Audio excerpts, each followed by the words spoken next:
সিরাজগঞ্জবাসী আল্লাহ রাব্বুল আলামিন বলেন ফাতিল কাবুয়ুতুহুম খাবিয়াতাম বিমা যালামু। সূরা নমল 19 নম্বর পারার 20 নম্বর পৃষ্ঠা 7 নম্বর লাইনের 52 নম্বর আয়াত। এটা আধুনিক তাফসিরে আছে। আমরা যে আয়াত পড়লাম আধুনিক তাফসির থেকে বলছি আমি। আল্লাহ বলেন ফাতিল কাবুয়ুতুহুম, এখানে যারা আলেম আছে এখানে বাইতুন আল্লাহ দেয়নি, বয়ুত বহু বছর। বাইতুন মানে ঘর, বয়ুত মানে ঘর সমূহ। আল্লাহ যেন এইভাবে দেখাচ্ছে। বাংলাদেশে 2024 সালের 5 আগস্টে আল্লাহ বলছেন এইদিকে তাকা, এই সেই ঘরগুলো।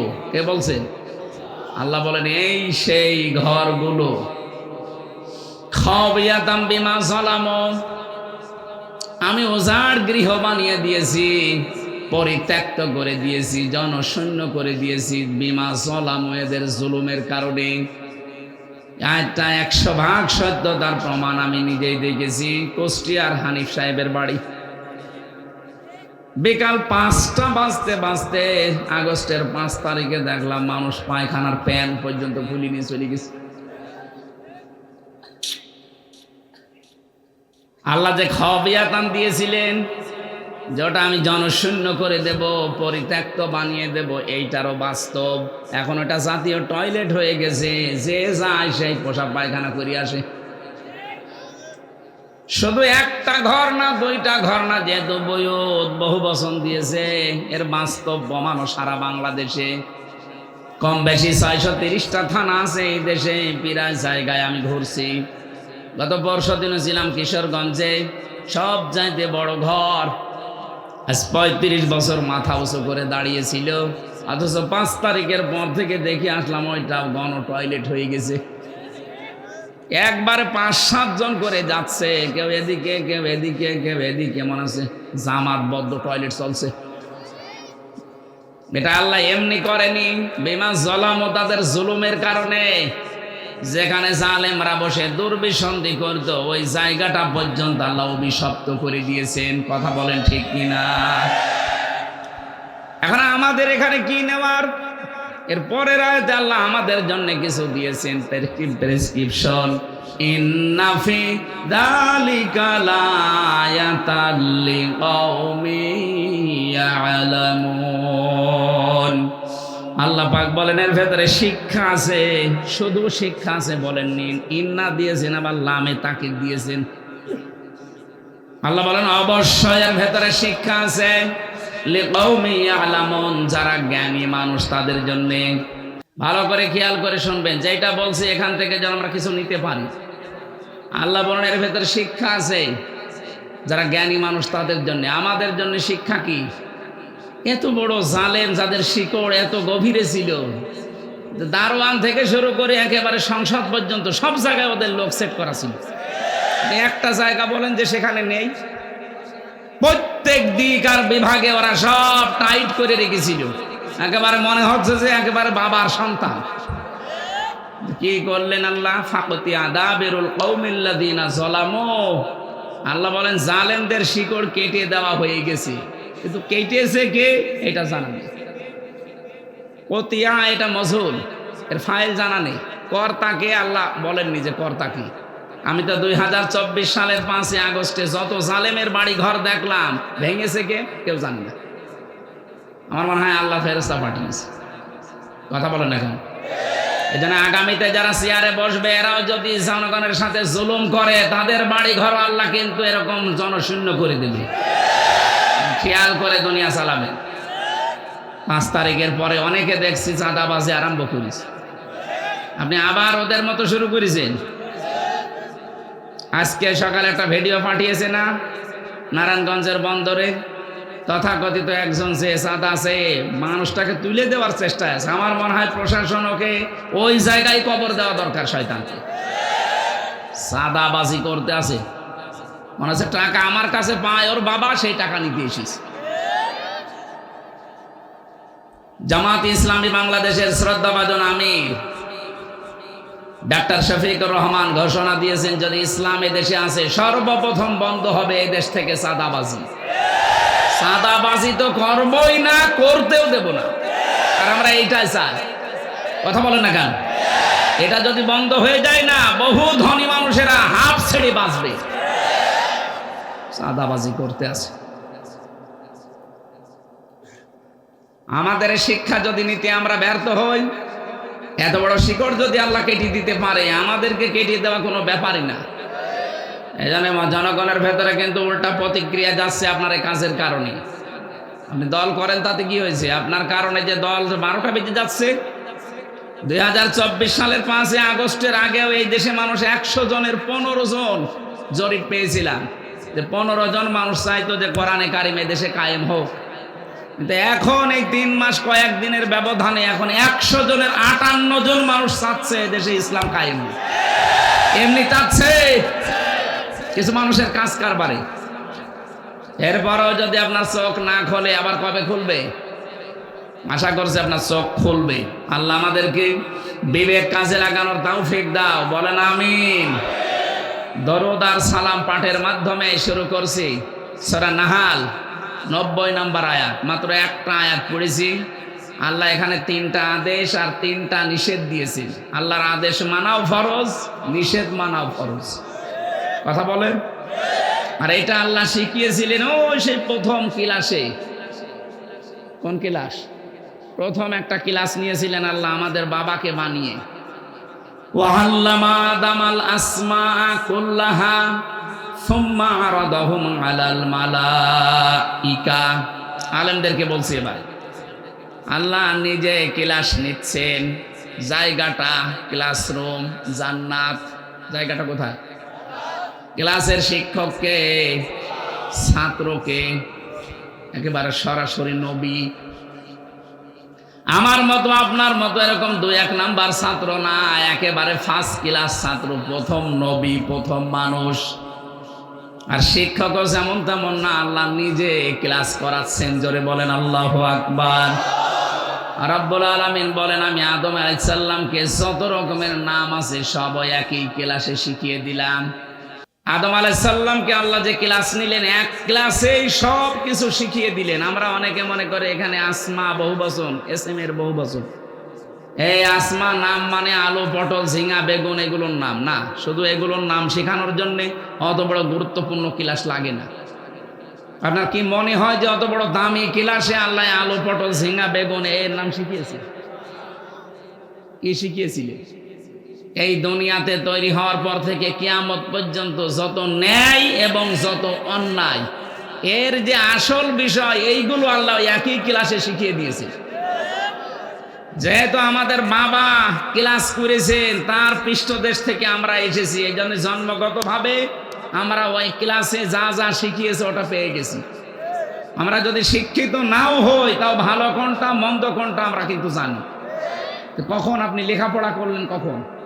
ওই যে একেবারে প্রথম ক্লাসে বাবা শিখিয়েছে, ওটা জন্মগতভাবে আমরা পেয়েছি। কথা কি বোঝা গেছে? এই সমস্ত বিষয়গুলো তো আর ফেরেশতারা জানে না। এই জন্য ফেরেশতাদের সামনে যখন বিভিন্ন জিনিসকে আল্লাহ উপস্থাপন করে বললেন, এগুলোর নাম কি বলো তো, ফেরেশতারা বলতে পারে নাই। ফেরেশতারা বলেছিল, ক্বালু সুবহানাকা লা ইলমা লানা ইল্লা মা আল্লামতানা ইন্নাকা আনতাল আলিমুল হাকীম। ইয়া আল্লাহ, তুমি পবিত্র, আমরা কিচ্ছু জানি না। তুমি যতটুকু আমাদেরকে জানিয়েছো তার চাইতে বেশি আমরা কিচ্ছু জানি না। ও বাংলার মানুষেরা, কি শিখেছিলেন ওই ক্লাসে? ওই ক্লাসের কিছু কিছু কথা আজকের তেলাওয়াত কিন্তু আয়াতে আল্লাহ আমাদেরকে আবার নতুন ভাবে জানাচ্ছেন। বৈষম্য বিরোধী ছাত্র আন্দোলনে 9টা যে দফা ছিল, তার 3টা দফা ছিল এই আয়াতের প্রথম 3টা শব্দ। তারা বলেছিল ওয়ান জাস্টিস, আমরা বিচারপতি নিজেই, আমরাই বিচারক। আল্লাহ বলেন, আমি এইটাই চাই। ইন্নাল্লাহা আদলি, অবশ্যই আমি আল্লাহ আদেশ করছি তোমাদেরকে, তোমরা ন্যায় বিচার কায়েম করো। বৈষম্য বিরোধী ছাত্র আন্দোলনের প্রথম এইটাই ছিল, আমরা ন্যায় বিচার কায়েম করতে চাই। কথা বলেন না কেন? যত রকমের বৈষম্য হয়ে আছে সব যেন দূর হয়ে ন্যায় বিচার কায়েম হয়। নিজের দলের লোক জেলে গেলে অপরাধ করে 2 দিন পরে বের হয়ে যায়, বিরোধী দলের কেউ গেলে বের হওয়া দূরের কথা, কিয়ামতের আগে হবে না। এই বৈষম্য দূর করে ন্যায় বিচার কায়েমের জন্যই কিন্তু এই আন্দোলন হয়েছিল। 2 নম্বরে মানবতার জন্য আল্লাহ দ্বিতীয় শব্দ এইটাই দিয়েছেন, আল ইহসান। 3 নম্বরে বৈষম্য দূর করার জন্য আল্লাহ পরের শব্দে আল্লাহ এইটা দিয়েছেন। যেহেতু আমরা যে আন্দোলন করলাম এদেশের ছাত্র জনতা মিলে, কোরআনের আজকের আয়াতের সাথে মিল আছে, এই জন্য আমরা আয়াতটার সামনে নিয়ে কথা বলতে চাই। আল্লাহর আদেশ আয়াতে 3টা, নিষেধও আরো জোরে বলেন। আদেশ কয়টা, নিষেধ কয়টা? আবার বলছে আল্লাহর আদেশ মানা যেমন ফরজ, নিষেধ মানাও। নামাজ পড়লেই সওয়াব হয়, নামাজ না পড়লেও সওয়াব হয়। না মানে আপনি আমার সাথে বেশি বোঝেন।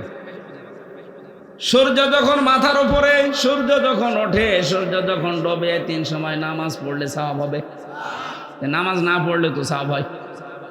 এই 3টা সময় আপনি নামাজ পড়লে আরো গুনাহ হবে। কথা বলেন ঠিক কিনা? এই জন্য বাস্তবতা এইটা, আল্লাহ যেটা আদেশ করবে বুঝে আসুক না আসুক। প্রশ্ন আসতে পারে সূর্য মাথার উপর থাকুক আর মাথার নিচে থাকুক, এই নামাজ পড়লে গুনাহ হবে কোন কারণে? এখানে আপনার প্রশ্ন নেই, কেন হবে এ প্রশ্ন আপনার করার দরকার নেই। আপনি তো বলবেন ক্বালু সামি'না ওয়া আতা'না, শুনলাম মেনে নিলাম, আমার নিজের বলতে আর কিছু নেই, তাহলে আপনি মুসলমান। এই যে সিলমুন আর সালমুন, এই শব্দ 2টা কোরআনে আছে। সিনের উপরে জবর দিয়ে পড়লে হয় সালমুন, এর বাংলা অর্থ শান্তি। ইসলাম মানে অনেকে বলে সুখ শান্তি, না, ভুল এটা।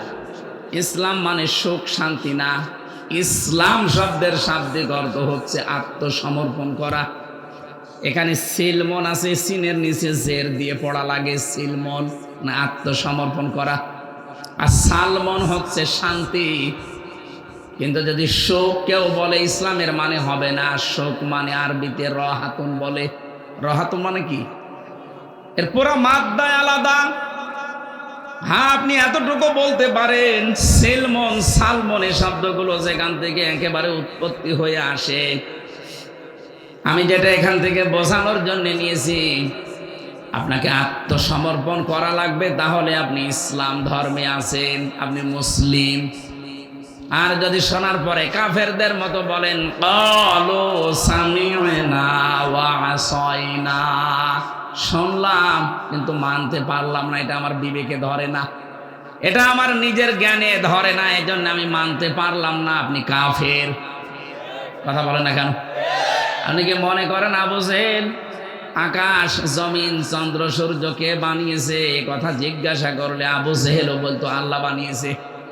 কিন্তু নবীজি যখন তার আদেশগুলোর কথা বলতেন, ও বলতো শুনলাম মুহাম্মদ কিন্তু মানতে পারলাম না। এই জন্যই আবু জেহেল, ওলীদ ইবনে মুগীরা, উবাই ইবনে খালফ, আরো যারা আছে, এই মানুষগুলো কাফের হওয়ার পেছনে কারণে ওরা বিশ্বাস করতো না আল্লাহ একজন না, ওরাও জানতো আল্লাহ একজন আছে। আপনি কোরআনে কারীমকে জিজ্ঞাসা করেন আবু জেহেল কি এ কথা বিশ্বাস করতো? আল্লাহ পাক বলেন ওয়ালা ইন সালতাহুম মান খালাকাস সামাওয়াতি ওয়াল আরদা লা ইয়াকুলুনাল্লাহ ইলা আখিরি আয়াত। কয়েক জায়গায় আয়াতটা আমি পেয়েছি। রব্বুল আলামিন বলেন নবী আপনি যদি জিজ্ঞাসা করেন আবু জেহেলকে আসমান জমিন কে বানিয়েছে, আবু জেহেল একবারে জবাব দেবে আল্লাহ বানিয়েছে। কে বানিয়েছে? শুধু আল্লাহ বানিয়েছে। আবু জেহেল এতটুকুই বলে না, লা ইয়াকুলুনাল্লাহ, লামে তাকিদ নুনে সাকিলা, ও গ্যারান্টি দিয়ে বলতো আল্লাহ বানিয়েছে। আল্লাহ একজন আছে ও বিশ্বাস করতো না? করতো না? বলেন না কেন? এরপরেও তাকে আমরা কাফের বলি, কারণ কি? কারণ আল্লাহ একজন আছে বলতো কিন্তু বাস্তবতায় গিয়েও মানতো না। আমরা মানি বলি, এই কারণে আমরা মুসলিম। আমরা সাহাবীদের মতো বলবো সামি'না ওয়া আতা'না, শুনলাম মেনে নিলাম, আমার নিজের সে বলতে আর কিছু নেই। তো কাফেররা এইটা করে না, ওরা বলতে শুনলাম কিন্তু আমার জ্ঞানে ধরে না, মানলাম না। বলেন নাউজুবিল্লাহ। এই আয়াত অনুযায়ী বাংলাদেশে আমরা ৯৬% মুসলমান নামে, বাস্তবতা আমি দেখি অধিকাংশ নামধারী মুসলমান সবই ওই আবু জাহেলের মতোই। এদের কাছেও বলবে শুনলাম, কিন্তু এ তো আমার বিবেকে আমার জ্ঞানের কাছে মিলতে চাই না, আমি মানলাম না।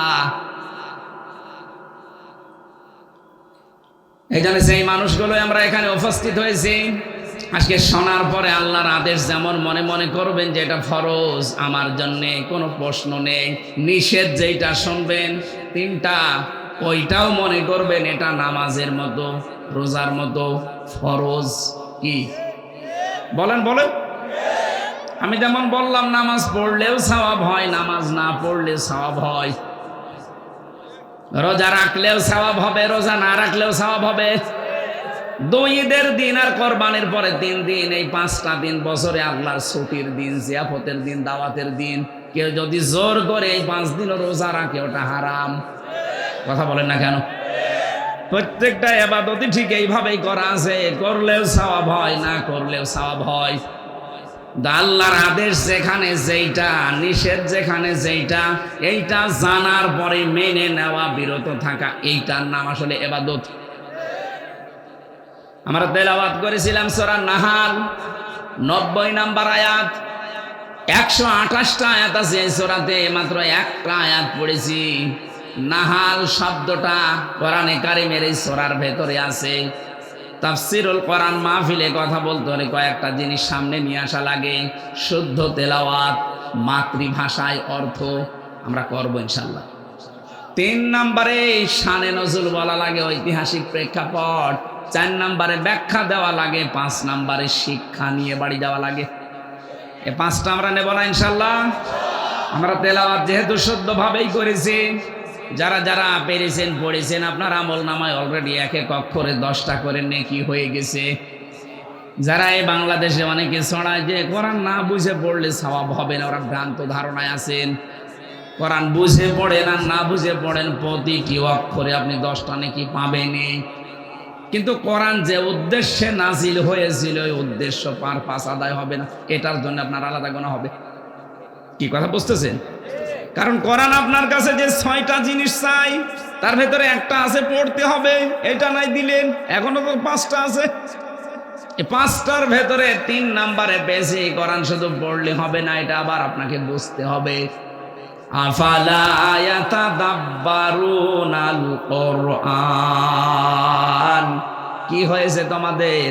আমার কোরআন নিয়ে কেন চিন্তা ভাবনা করো না? এটার কাছে কেন আসতে চাও না? এটা বুঝতে চাও না? ওয়ালাকাদ ইয়াসসারনাল কোরআনা লিযিকরি ফাহাল মিন মুদ্দাকির, আমি এই কোরআন সহজ করে দিয়েছি উপদেশের জন্য, এরপরেও কি কেউ নেই উপদেশ নেওয়ার জন্য? আপনি যদি নাই বোঝেন তাহলে উপদেশ নিতে পারবেন, এই জন্য এটা বুঝতে হবে। কিন্তু এই কথা ঠিক না যে কোরআন শরীফ পড়লে না বুঝে তাহলে সওয়াব হবে না। সওয়াব হবে, কিন্তু সওয়াব দিয়ে করবেন কি? আপনার যে উদ্দেশ্যে কোরআন নাজিল হয়েছে ওর উদ্দেশ্যের পারপাস আদায় হতে হলে এটা আপনাকে বুঝতে হবে, বুঝে প্র্যাকটিক্যাল লাইফে মিলাতে হবে। আমার কথা বোঝা গেছে? আল্লাহ রাব্বুল আলামিন। এবার আমরা বাংলা তেলাওয়াত যারা করেছিলাম আরবিতে আমাদের মাতৃভাষায় অর্থ করছি। ইন্নাল্লাহা, অবশ্যই আল্লাহ, ইয়া'মুরু, আদেশ দিয়েছেন, বিল আদলি, 1 নম্বরে তোমরা দুনিয়ায় ন্যায় বিচার করবা। 1ম নম্বরে আল্লাহর এটা আদেশ। কেউ যদি এখন মনে করে দুনিয়ার লাইনে যাচ্ছে, কে বলেছে আপনাকে দুনিয়ার লাইন? কিয়ামতের ওই কঠিন ময়দানে কোন নামাজিকে, কোন রোজাদারকে, কোন পর্দাশীলকে আল্লাহ আরশের ছায়ায় স্থান দেবেন। নবীজি বলেননি? সর্বপ্রথম যার নাম দিয়েছেন তার নাম আল ইমামুল আদিল, ন্যায় বিচারক বাদশা। এই দুনিয়াতে যেই জায়গায় আছি আমরা, এখানে যদি সত্যি ন্যায় বিচার কায়েম করতে পারি, কিয়ামতে ওই কঠিন ময়দানে আরশের ছায়ায় আপনি স্থান পাবেন। এটা দুনিয়ার বিষয় হয় কি করে? এটা যদি দুনিয়ার সাথে শুধু সম্পৃক্ত, শেষ, আখেরাতের সাথে নেই, তাহলে বলতাম না। আর নবীজিও এই হাদিসের ব্যাখ্যায় প্রথম ন্যায় বিচার আনতেন না। এমন কোরআন আল্লাহ আমাদেরকে দিয়েছেন সূরা আনাম 8 নম্বর পারার 1ম নম্বর পৃষ্ঠার 12 নম্বর লাইনের 115 নম্বর আয়াতে আছে, وتمت كلمة ربك صدقا وعدلا لا مبدل لكلماته وهو السميع العليم বলেন আল্লাহু আকবার।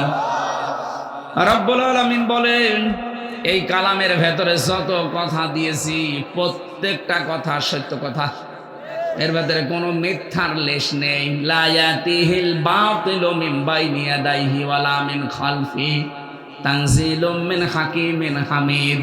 এর ডান থেকে বাম থেকে উপর থেকে নিচ থেকে কোনো বাতিল মিথ্যা প্রবেশ করার অধিকার নেই। এই জন্যে আমি গ্যারান্টি দিতে পারি ৪৫০০ ধর্মের লোক এখন দুনিয়ায় আছে, এই একটাই ধর্মীয় গ্রন্থ আছে যেটা অথেন্টিক।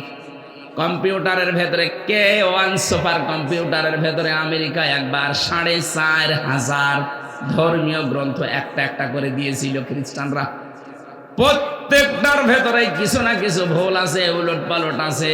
কম্পিউটারের স্ক্রিনে লেখা উঠেছে, কোরআন শরীফ দেওয়ার পরে জানিয়েছে এর ভেতরে ভুল তো নেই, সন্দেহের অবকাশ নেই। এই জন্য আমরা গ্যারান্টি দেই পৃথিবীর অন্যান্য জাতির লোকেরা, আপনাদেরকে আমরা জোর করে মুসলমান বানাতে চাই না, হতেও বলি না, কারণ আমাদের ধর্মে লা ইকরাহা ফিদ্দিন, জোর জবরদস্তি নেই, আছে বাড়াবাড়ি নেই। আপনাকে শুধু আমরা আহ্বান জানাবো, বিবেক তো আপনার আছে, কোরআনের কাছে একটু আসেন, একটু বুঝে বুঝে পড়েন, দেখবেন আপনার বিবেক কি বলে। জেল থেকে বের হওয়ার পরে আমি যশোরে এক অধ্যাপক কলেজের বিসিএস ক্যাডার লোকটা হিন্দু স্যারকে বললাম, স্যার আপনাকে ইসলাম গ্রহণ করা লাগবে না, শুধু আপনি আমাদের এই ধর্মীয় গ্রন্থটা একটু পড়বেন বুঝে বুঝে। ৩ মাস আপনাকে সময় দিলাম, যা মনে লাগে তাই করবেন। ও বেটা ৩ মাস পরে দেখি কোরআন বুঝে পড়েও মুসলমান হয়ে গেছে। পৃথিবীর ৪৫০০ ধর্মীয় গ্রন্থ আছে, কোন ধর্মীয় গ্রন্থ পড়ে মানুষ ইসলাম থেকে বাদ দিয়ে অন্য ধর্মে যায় আমি শুনিনি, দেখিও নি। হ্যাঁ, টাকা পয়সার লোভে যেতে পারে, কিন্তু কোরআন পড়ে লক্ষ লক্ষ মানুষের আজ ১৫০০ বছর আগ থেকে শুরু করে কিয়ামত পর্যন্ত এই মর্যাদা থাকবে। মানুষ পড়লে বুঝলে আপনি তাকে আর আটকাতে পারবেন না। ওর বিবেকে যদি একটু সায় দেয় দেখবেন ও চলে এসেছে। সিরাজগঞ্জবাসী, আল্লাহ পাক আমাদেরকে প্রথম যে কোরআনে কারিমের বর্ণনা দিলেন, প্রথমে এর ভেতরে যা আছে সব সত্য কথা। কি কথা? ২ নম্বরের ভেতরে যা আছে সব ইনসাফপূর্ণ কথা। ৩ নম্বরে কিয়ামত পর্যন্ত কোরআনের কোনো কথা রদ বদল হবে না, পাল্টাবে না। জোরে বলেন আল্লাহু আকবার। এই যে সূর্যের দিকে তাকিয়ে লা মুবাদদিলা লিকালিমাতিহি, এর দিকে তাকিয়ে একটা লোক দেখলাম মুসলমান হয়ে গেছে, খ্রিস্টান।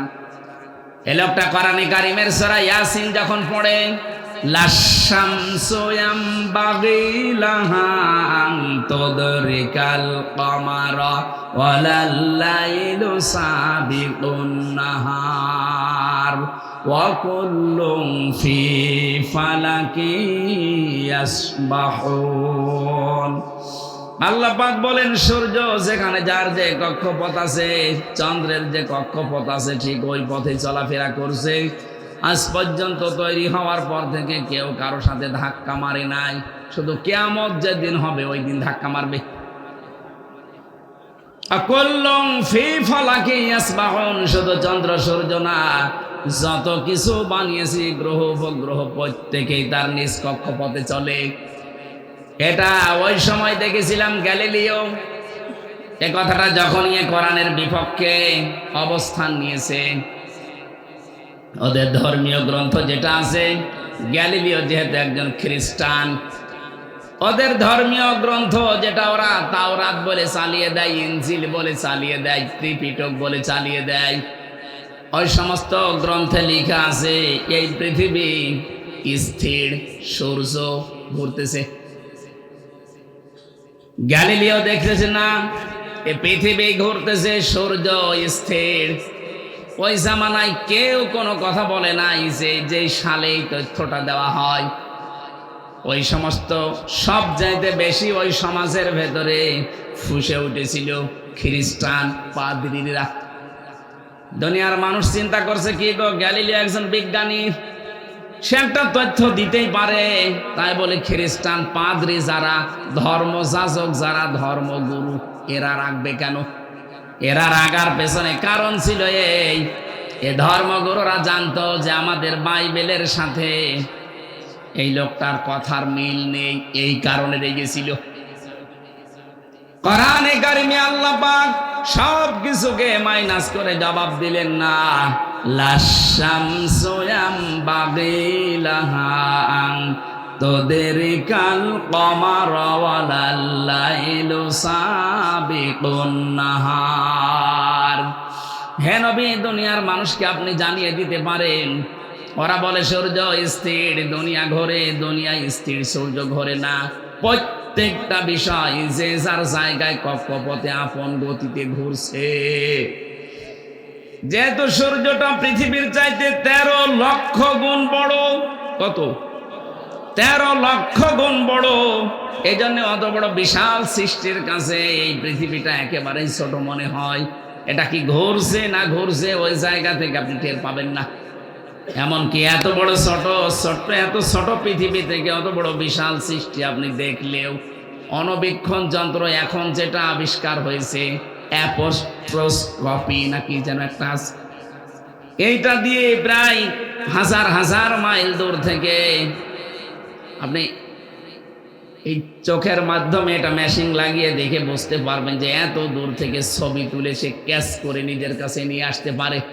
এই ছবিটা যখন ভিডিও আকারে আপনি নিয়ে আসবেন তখন দেখবেন যে সূর্য ঘুরছে, কিন্তু তার গতিটা খুব হালকা। কোরআনে কারিমের এই আয়াতটা চিন্তা করে যে কি, এতদিন পর্যন্ত আমরা যা বলেছি সূর্য ঘোরে পৃথিবী স্থির, পৃথিবী ঘোরে সূর্য স্থির, তো না, এখন দেখছি দিন যত যাচ্ছে কোরআনের এই আয়াতটা তত প্রতিফলন হচ্ছে। আল্লাহ পাক বলেন, সানুরিহিম আয়াতিনা ফিল আফাকি, আমি অতি শীঘ্রই তোদেরকে দেখাবো আমার আয়াত, এই দিক দিগন্তে যেগুলো আছে আমার নিদর্শন, এগুলো তোদের দেখাবো। অফি আনফুসিহিম, এবং তোদের এই শরীরের ভেতরে যেগুলো আছে এইগুলো আমি তোদেরকে দেখাবো। হাত্তা ইয়াতাবায়্যানা লাহুম আন্নাহুল হক, যতদিন পর্যন্ত আমি আল্লাহ যে সত্য এটা প্রমাণ না হবে, ততদিন দিন যত যাবে কোরআনের তত আশ্চর্যকারিতা প্রমাণ হতে থাকবে। বিজ্ঞান এখন যে অফি আনফুসিহিম এই শব্দটা নিয়ে চেষ্টা চালিয়েছে, গবেষণা। আমাদের 3.5 হাত বডির ভেতরে এমন একটা জিনিস আছে যেটা খাবারকে হজম করতে সাহায্য করে, তার নাম পিত্তরস। কি বললাম? এটা খাবারের নির্যাস থেকে তৈরি হয়। এই যেখানে আমি খাবার এখন খাইনি, এখন যে খাবো, যারা খাবার খেলেন, এই খাবার খাওয়ার পরে খাবার খাওয়া থেকে শুরু করে 1 ঘন্টা আপনার শরীরের ভেতরে যত খাবার ঢোকালেন এখান থেকে নির্যাস নিয়ে একটা রস তৈরি হয়। কিছু মল যায়, কিছু পায়খানায়, কিছু প্রসাবখানায়, কিছু রক্তে, কিছু বীর্যে, আর কিছু এই পিত্ত রস তৈরি হয়। এক একটা এক এক জায়গায় চলে যায়। যতক্ষণ আপনার পেটে খাবার থাকবে ওই রসটা ফোঁটা ফোঁটা পড়তে থাকবে। খাবার যতক্ষণ না থাকবে ততক্ষণ অটোমেটিক আল্লাহ এটা বন্ধ করে দেবে। কি ওখানে আল্লাহ বন্ধ করে দিচ্ছে কেন জানেন? সূরা বনী ইসরাঈলের 27-28 নাম্বার আয়াতে আল্লাহ এই তথ্যটা দিয়েছেন, ইন্নাল মুবাদ্দিরিনা কানু ইখওয়ানাশ শায়াতিন ওয়া কানাশ শাইতানু লিরাব্বিহি কাফুরা। রব্বুল আলামিন বলেন, এই পৃথিবীতে যারা অপচয় করে তারা শয়তানের ভাই। দুনিয়ায় এমন কোন গুনার নাম বলেন তো যে গুনাহ করলে মানুষ শয়তানের ভাই হয়ে যায়? বলেন, আমি পাইনি। এই একটাই গুনাহ মাত্র যেটা করলে মানুষ আর মানুষ থাকে না, ও একেবারে নির্ভেজাল শয়তানের ভাই। শয়তানের ভাই মানে শয়তান। কথা বলেন, যে গুনাহটার নাম বলছে এটার নাম অপচয়। এই পৃথিবীতে যত অপচয় হয় এটা যদি রোধ করা যেত, এমনকি বাংলাদেশেও আমরা যদি অপচয়টা রোধ করতে পারতাম, এই পৃথিবী কিন্তু দাঁড়িয়ে যেত। আজ পৃথিবী দাঁড় হতে চায় না শুধু অপচয়ের কারণে। এক একটা শব্দে কত কথা আছে, যত ব্যাখ্যা আনবেন তত আপনি বুঝতে পারবেন। আজ পাহাড় কেটে কেটে অপচয় করা হয়, গাছ গাছালি কেটে অপচয় করা হয়, মানুষের শরীর থেকে অপচয় মানুষ আরম্ভ করে। এই যে নিজের গুরুত্বপূর্ণ জিনিস যারা উল্টা পাল্টা জিনিস দেখে বের করে ফেলে দেন, এটা শরীরের জন্য অপচয়। আমি নাম বললাম না তাই। আপনি জানেন নাকি এটা কত দামি জিনিস? এই জিনিসটা আস্তে আস্তে ছোটবেলা থেকে আপনি আকাশ সংস্কৃতির নামে ভারতের এই পিন আপ করা পত্রিকার মাধ্যমে নিজেকে কন্ট্রোল করতে না পেরে এগুলো হাতের দ্বারা বিভিন্ন জিনিসের দ্বারা ফেলে দিচ্ছেন। আগামীতে আপনি সন্তান হওয়ার সক্ষমতা হারিয়ে ফেলছেন। আপনার বিয়ে দিয়ে আপনার বাপ কি করবে? 2 দিন পরে তোর বৌমা চলে যাবে, তখন বদনাম হবে ওর। আমি নিচে আর নামলাম না। আশা করছে গোনা যারা আছেন এই মুহূর্তে আপনারা থামবেন। কে কথা বুঝেছেন নাকি আন্দাজে ঠিক ঠিক করেন? যারা বুঝেছেন তারা জীবনেও করবেন না। কারা করবেন না হাত তোলেন তো। এই দাড়িয়ালা, এত বড় বড় দাড়ি দিয়ে ওই কাজ করো? নাউজুবিল্লাহ। আপনি হাত তোলেন কোন কারণে? না না ঠিক আছে, ও আন্দাজে হাত তুলেছে, না বুঝি। যারা বুঝে শুনে হাত তুললেন তার মানে মনে হচ্ছে সিরাজগঞ্জে 2 নাম্বার মাল আছে। আশা করছি আগামী থেকে এই কাজ ছাড়বেন, নাই তো কিন্তু উপরে ফিটফাট ভেতরে সদরঘাট। বাংলাদেশে আজকের রিপোর্ট দেখেননি সকালে? আপনারা তো দুনিয়াদারের কোনো খোঁজ খবর রাখেন না, আপনারা আল্লাহর ওলি। আজকে দেখেননি সবচাইতে বেশি মেয়েরা এখন ডিভোর্স নিয়ে চলে যাচ্ছে। ইন্ডিয়া হারবাল, কলকাতা হারবালে কিছুই হচ্ছে না, এমনি যাচ্ছে। 1 ফোঁটা বীর্য তৈরি হতে 70 ফোঁটা রক্ত লাগে। আর 1 ফোঁটা রক্ত তৈরি করতে কতগুলো খাবার ভেতরে যে কত কিছু তৈরি করে 1 ফোঁটা রক্ত তৈরি হয়। আর আপনি এগুলো সব অনাসে ফেলে দিচ্ছেন। এজন্য হারামি খারাপি অশ্লীল কোন জিনিস যেন আমরা না দেখি। এই মোবাইলের ভেতরে সামনে সামনে দেখা যেটা জায়েজ আছে, ভেতরেও ওইটা জায়েজ আছে। কথা বুঝতেছেন? হ্যাঁ ছেলে বসো।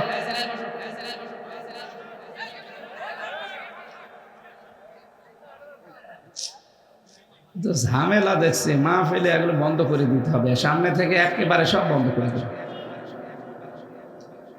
আমার ভাইরা, এই মোবাইলে যারা এমন দৃশ্য রেখে দিয়েছেন যেটা নিজে দেখলে আনন্দ লাগে, অন্য কেউ দেখলে লজ্জা লাগে, এটা কবিরা গুনাহ।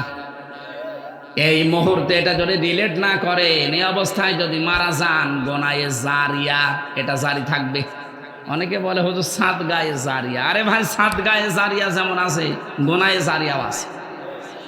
সুতরাং এরকম যে ওয়াইফাই লাইন যারা নিয়েছে, অনেকের ওয়াইফাই লাইন 24 ঘন্টা চালু আছে, ও 24 ঘন্টায় নাচ গান উল্টা পাল্টা জিনিস দেখতে আছে না। এরকম পরিবার নেই বলেন?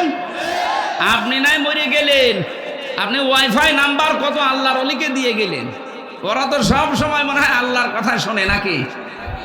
এই জন্য এমন কাউকে পাসওয়ার্ড দেওয়া যাবে না, ওয়াইফাই নাম্বার দেওয়া যাবে না। যারা মনে করেন যে এগুলো দিলে ও উল্টা পাল্টা কাজে লাগাবে, না, তারা দেওয়ার দরকার নেই।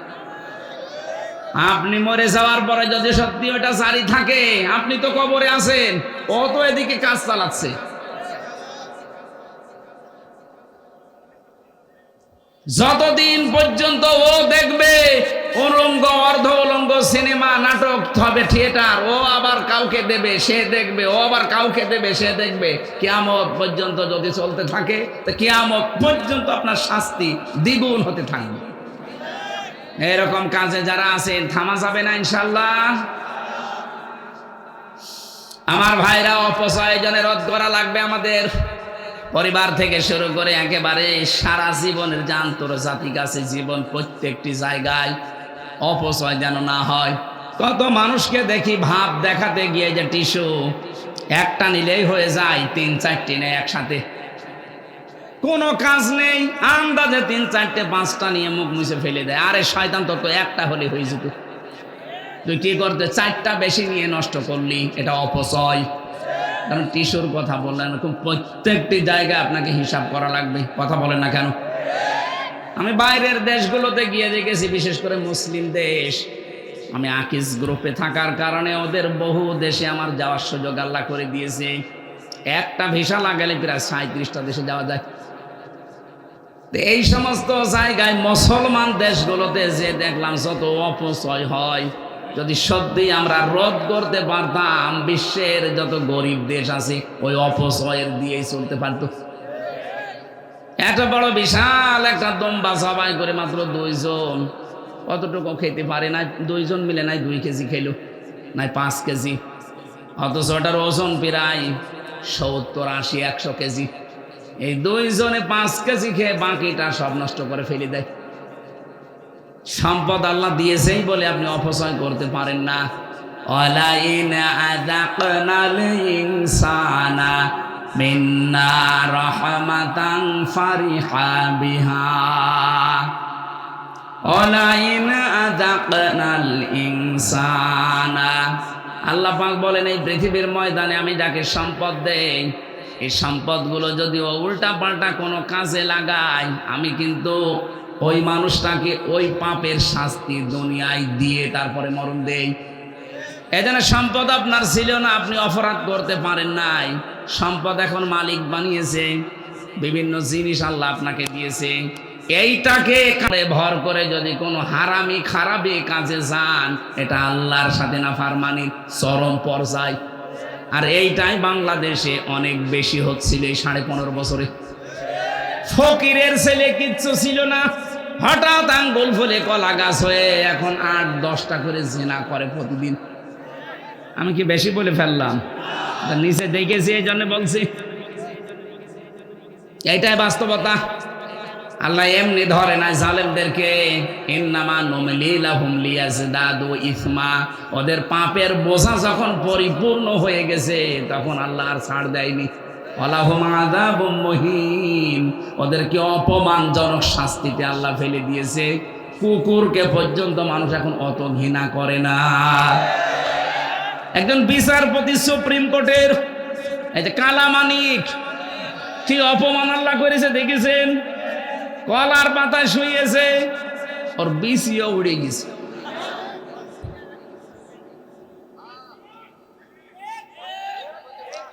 আমি যেটা আয়াত পড়েছিলাম মুবাসসিরিন, যে মানুষগুলো পৃথিবীতে অপচয় করে, আল্লাহ কিন্তু শুধু ফতোয়া দিয়ে শেষ করেননি। আল্লাহ বলেন, আমি যেটা বলি ওইটা বাস্তবে করে দেখাই। এজন্য তোদের শরীরের ভেতরেও যা অর্গান দিয়েছি, যত যন্ত্রপাতি দিয়েছি, একটাও অপচয় আমি করি না।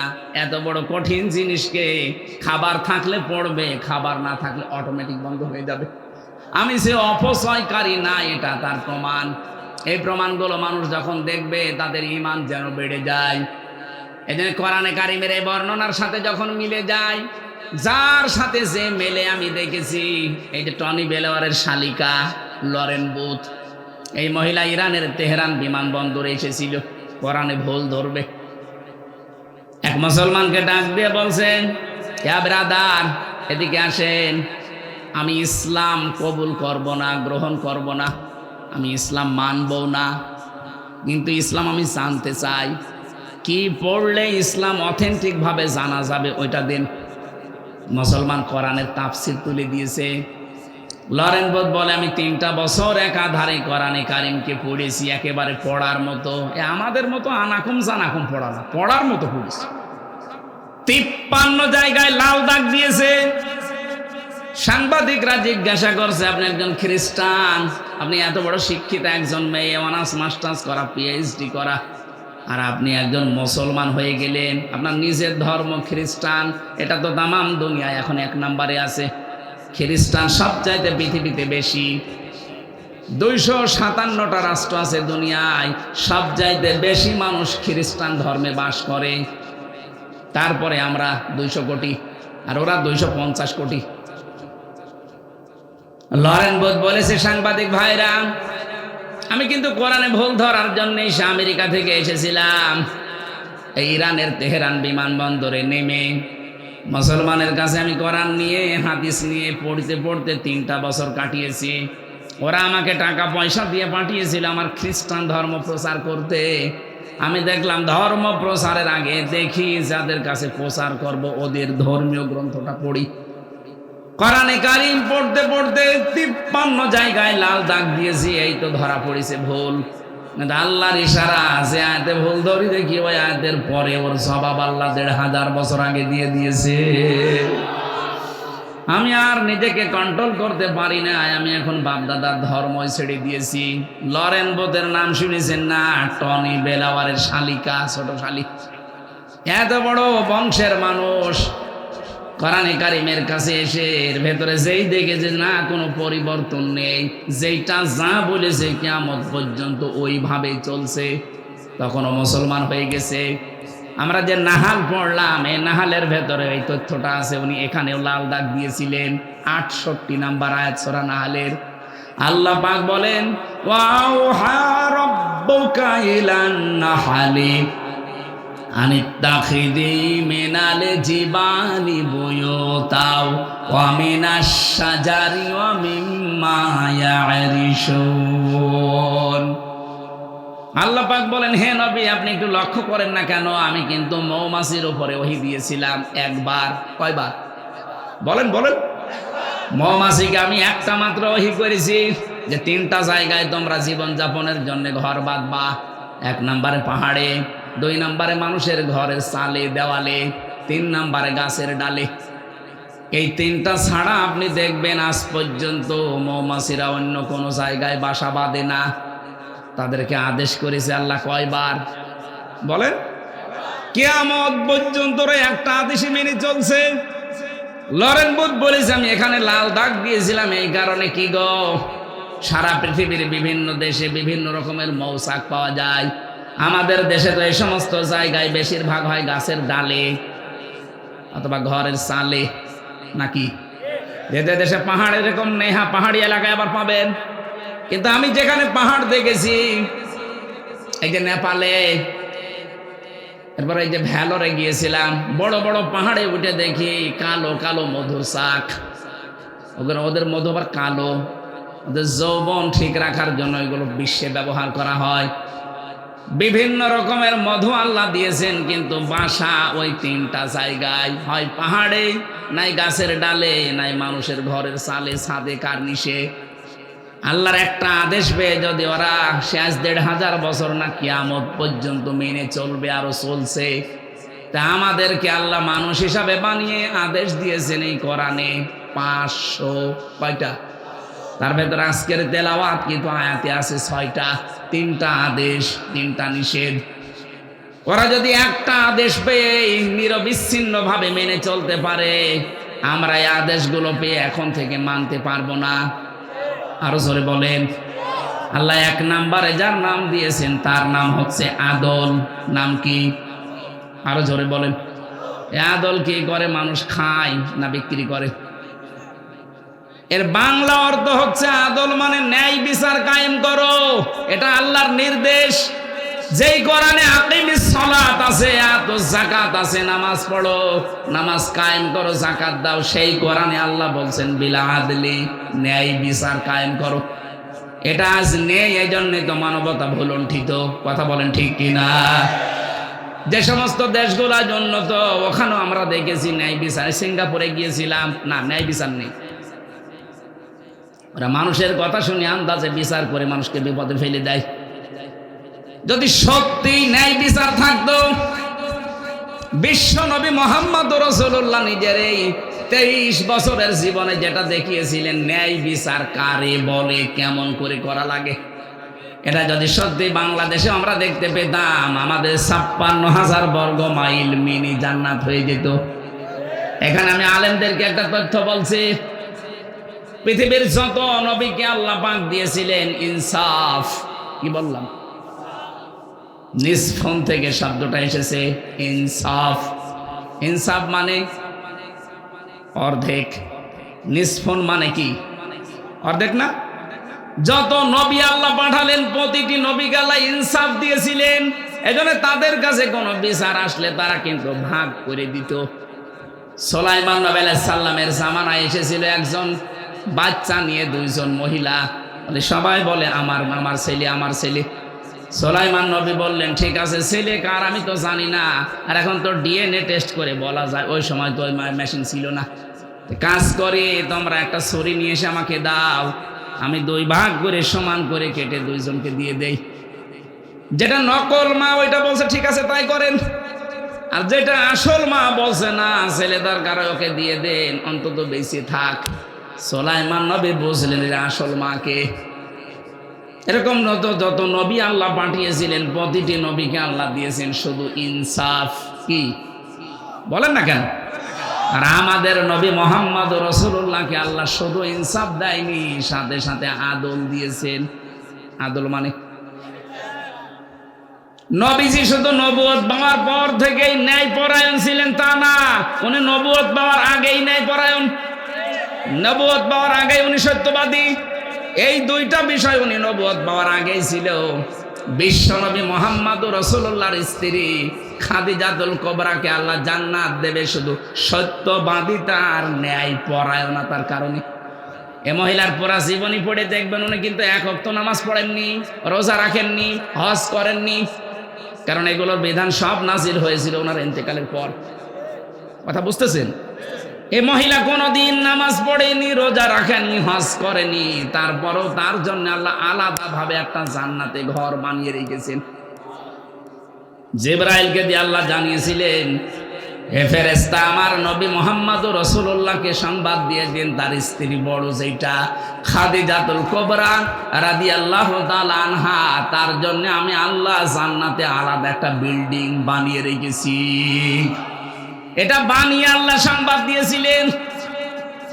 আর ফেরাউনের স্ত্রী হযরতে আসিয়া রাদিয়াল্লাহু তাআলা আনহা আলাইহিস সালাম, ওনার জন্য আল্লাহ জান্নাতে ঘর বানাননি, উনি নিজে জান্নাতে ঘর চেয়ে নিয়েছিলেন। তিনি বলেছিলেন ইদে ক্বালাত রাব্বি বিনিলি ইনদাকা বাইতান ফিল জান্নাতি ওয়া নাজ্জিনি মিন ফিরআউনা ওয়া আমালিহি ওয়া নাজ্জিনি মিনাল কওমিজ জালিমিন। হে আল্লাহ, তুমি আমার এই জুলুম অত্যাচার দেখে জান্নাত পাঠিয়ে দিয়েছো না, তুমি আমাকে জান্নাতের ভেতরে একটা ঘর বানিয়ে দাও যেখানে বসে বসে তোমার মতো মালিককে দেখা যায়। জোরে বলেন সুবহানাল্লাহ। এই 2 মহিলার পুরো জীবনী আমি পড়ে দেখেছি তাফসীর থেকে। একজন জান্নাতে ঘর চেয়ে নিয়েছিলেন, আর একজনকে আল্লাহ ঘর বানিয়ে সংবাদ পাঠিয়েছেন। 2 জনেই স্বামীর কারণে। 2 জনেই, একজনকে স্বামী অত্যাচার করেছিল, আর একজনকে স্বামী ভালোবাসা দিয়েছিল। আমাদের নবী মুহাম্মদ রাসূলুল্লাহ এই পৃথিবীতে সবচেয়ে বেশি ভালোবাসা দিয়েছেন তার নিজের স্ত্রীকে। কথা বলে না কেন? এই জন্য নবীজি মাঝে মাঝে বলতেন আমার কাছে 3টা জিনিস প্রিয়, একটা স্ত্রী, কিন্তু আমার নিজেরটা। প্রথমটা কি বলেন বলেন বলেন? স্ত্রী বলার পরে শেষ করেননি, বলেছেন আমার নিজেরটা। জাওজাতি, আমার নিজের স্ত্রী আমার কাছে পছন্দ, আমাদের কাছে স্ত্রী পছন্দ, কিন্তু নিজেরটা বাদ দিয়ে অন্যেরটা। কে দাদা? কি? হ্যাঁ,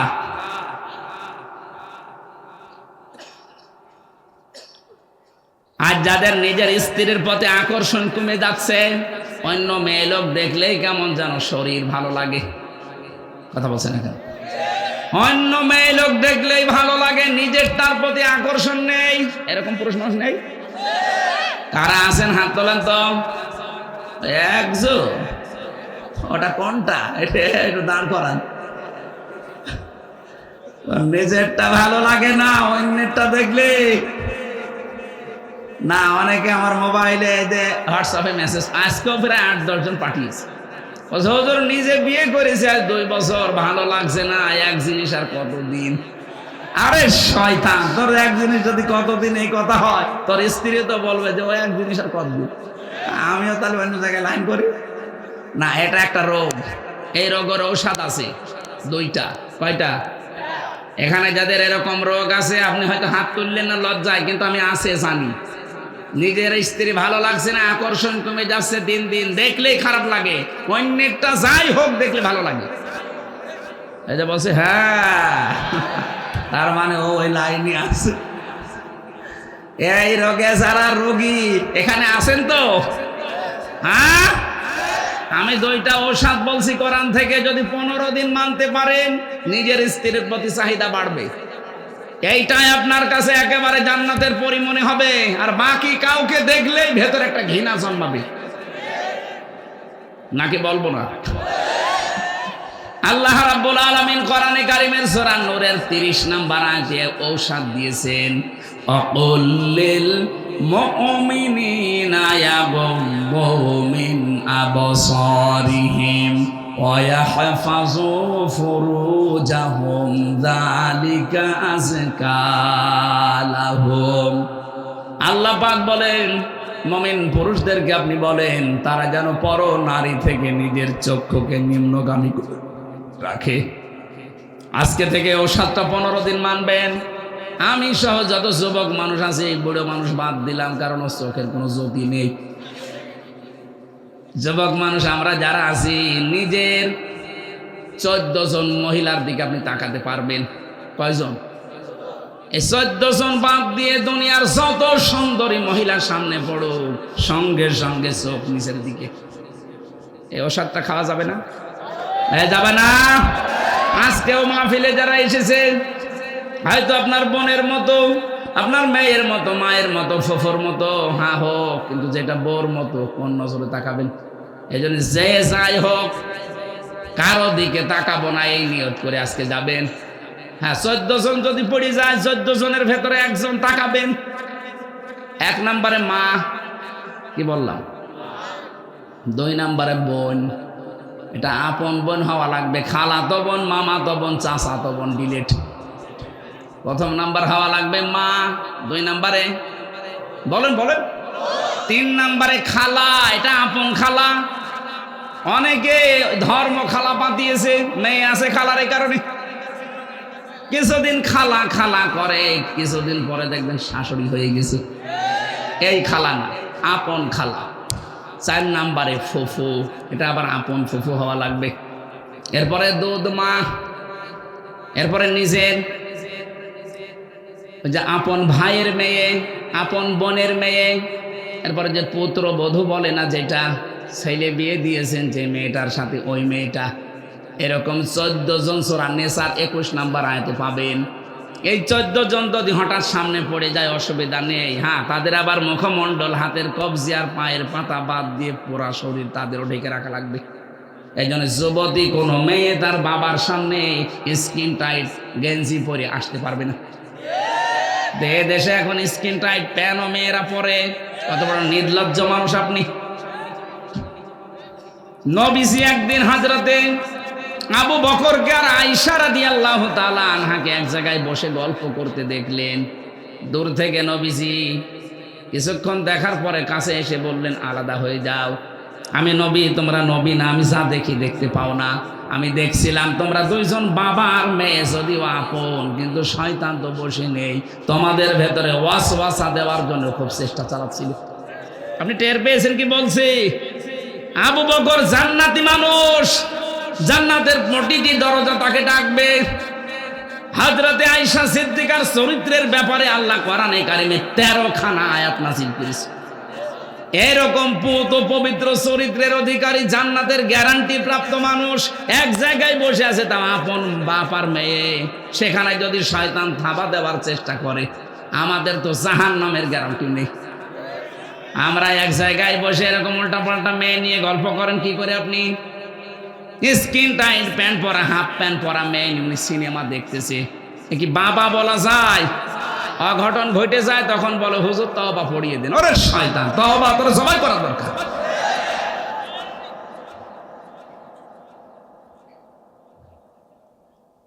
যে কথাটা বলার জন্য পর্যন্ত আসলাম, প্রথম ঔষধ আজকে থেকে চক্ষু নিম্নগামী করা লাগবে। 2 নম্বরে লজ্জা স্থানের হেফাজত করা লাগবে। ইল্লা আলা আজওয়াজিহিম আও মা মালাকাত আইমানুহুম ফাইন্নাহুম গায়রু মালুমিন। কোরআনে বহু জায়গায় আয়াতটা আমি পেয়েছি, কিন্তু আগে আমি ভালো বুঝতাম না। এখন তাফসির গুলো সব মিলিয়ে মিলিয়ে দেখলাম আল্লাহ গুরুত্বপূর্ণ একটা তথ্য এখানে দিয়েছেন। আমাদের যে চোখের জিনা, মনের জিনা থামতে চায় না। আজ বেশি হয় আমাদের মনের জিনা আর চোখের জিনা। এই দুইটা থেকে আমরা যারা আজ নিজেকে বাঁচাতে পারি না, এই আয়াতটা সবচেয়ে কার্যকারী ভূমিকা পালন করবে যদি মেনে নিতে পারেন। আল্লাহ বলেন নিজের জায়েজ স্ত্রী বাদ দিয়ে অন্য কোন মহিলা কামনা করা জায়েজ নেই। কামনা করা জায়েজ নেই না, শেষে হর্ষাই আছে, কামনা করাই জায়েজ নেই।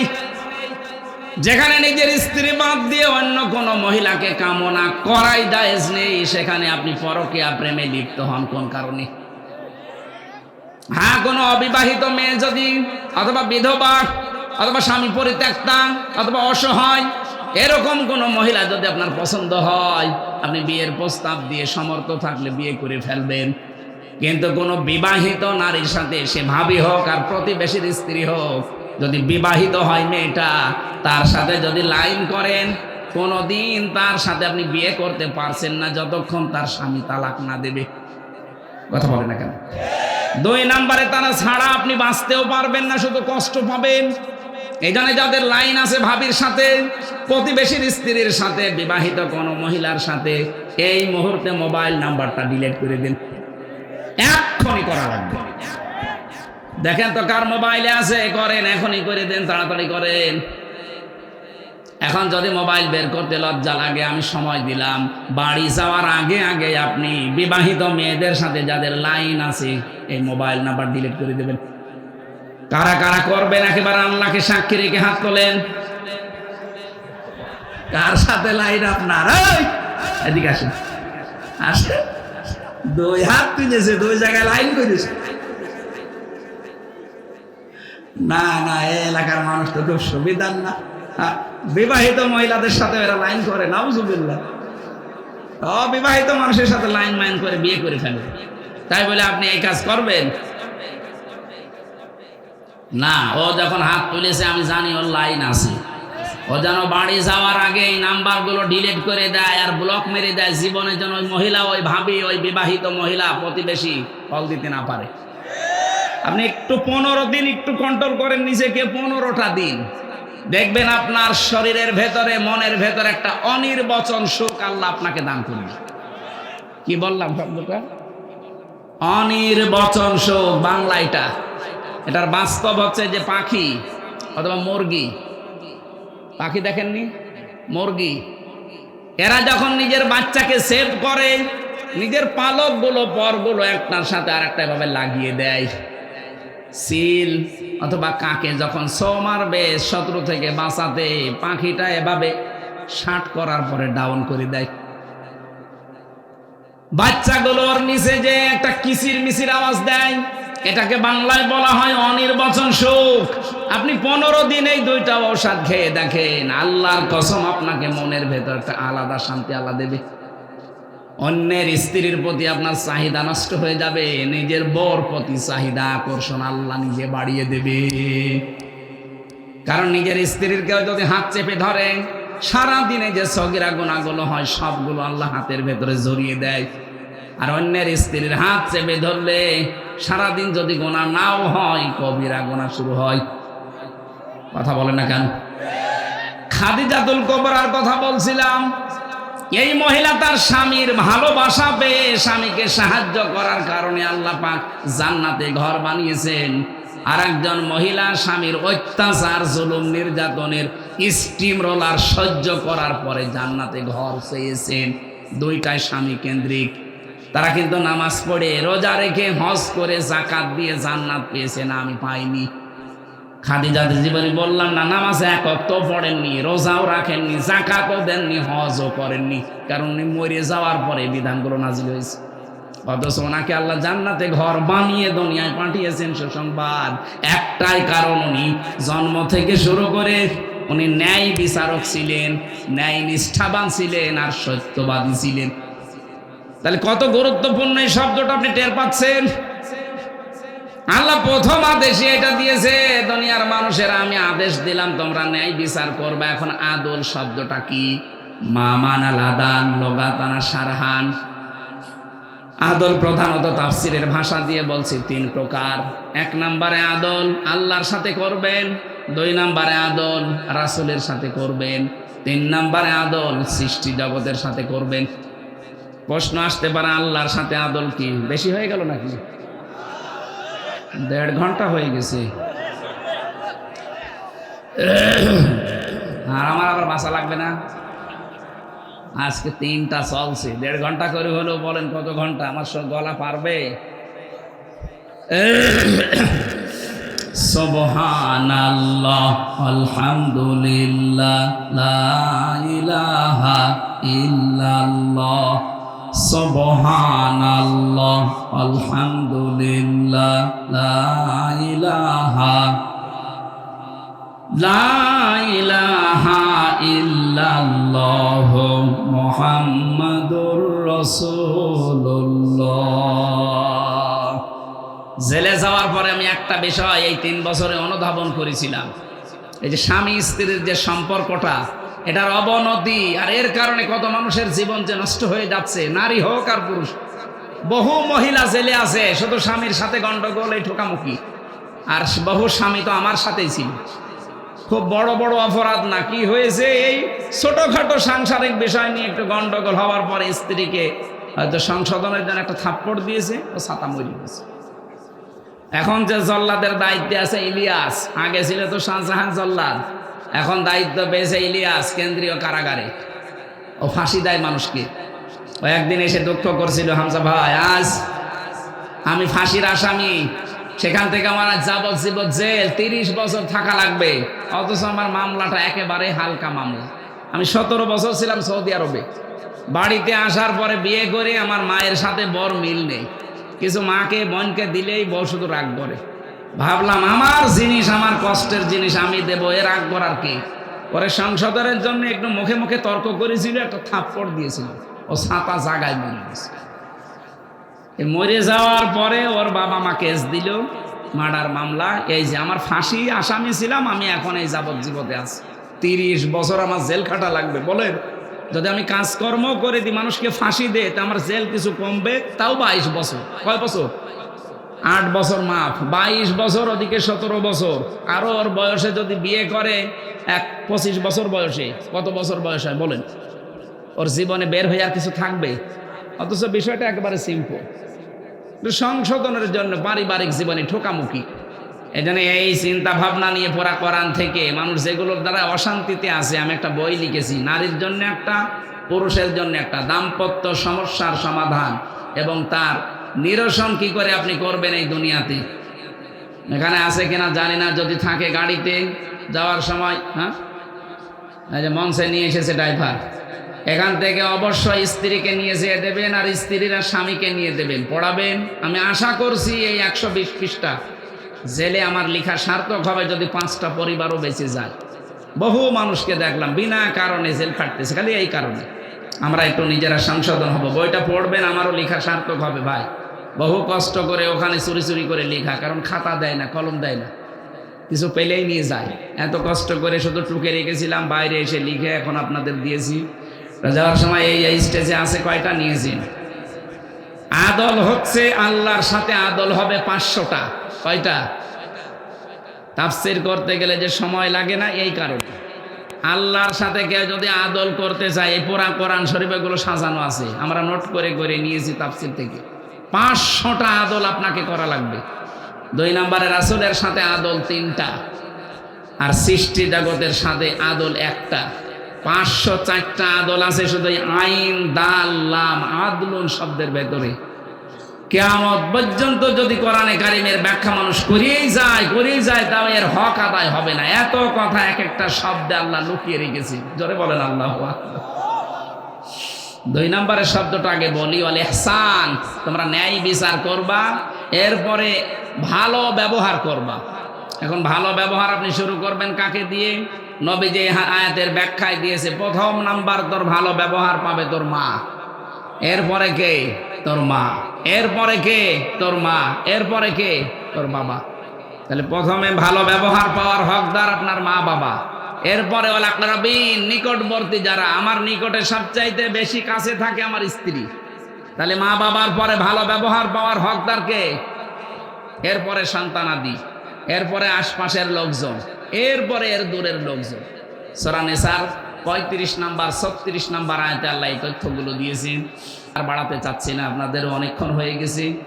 আগামী থেকে কোনো জায়গায় আসলে আরো বিস্তারিত কথা বলবো ইনশাআল্লাহ। আল্লাহুম্মা আমিন। রব্বানা আতিনা ফিদ দুনিয়া হাসানা ওয়া ফিল আখিরাতি হাসানা ওয়া কিনা আযাবান নার ওয়া আদখিলনাল জান্নাতা মাআল আবরার ইয়া আজিজ ইয়া গফফার ইয়া রাব্বাল আলামিন।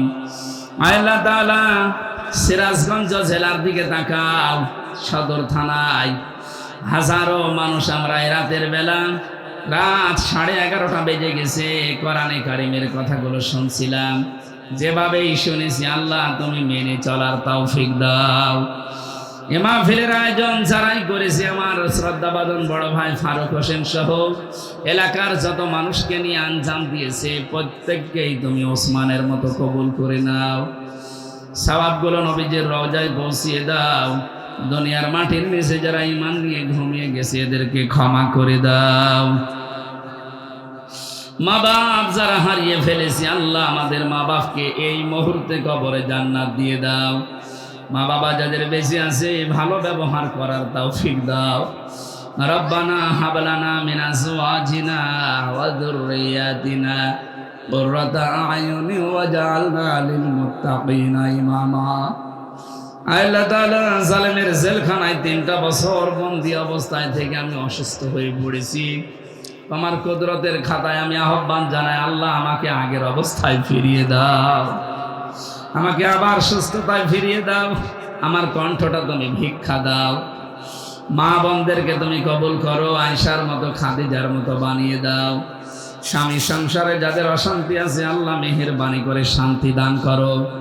মাহফিলের সম্মানিত সভাপতি, প্রধান অতিথি, বিশেষ অতিথি যত আলেম এসেছে আল্লাহ তাআলা আলেমদেরকে তুমি আলেম হিসাবে মঞ্জুর করে নাও। কখন কার কাছে আজরাইল চলে আসে জানি না। আল্লাহ তাআলা আমরা যেন পড়তে পারি শেষ কথা, লা ইলাহা ইল্লাল্লাহ মুহাম্মাদুর রাসূলুল্লাহ। আসসালামু আলাইকুম।